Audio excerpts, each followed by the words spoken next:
This is University Roadshow Innovation Day 2025, and the theme for our event is Innovation for Sustainable Development.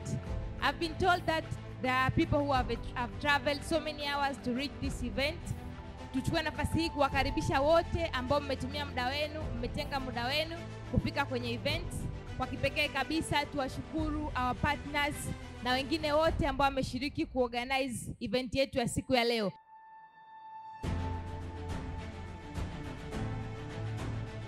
This gathering, or this particular event, build up synergy in the mentioned institutions, universities can lead to unexpected innovations as professionals from various backgrounds come together, give you a better idea on how innovation can impact the students' life.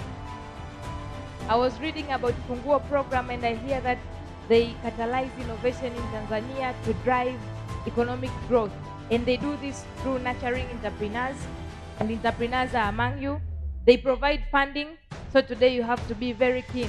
You can get funds to support your innovative ideas, but also they synthesize on impactful partnerships. As I said earlier, so make sure that you get connections and collaborate with the people who are here. Follow what I do. Tutasema moja jumlisha moja sawa sawa na mbili. Then tutakuja mbili jumlisha mbili sawa sawa na nne.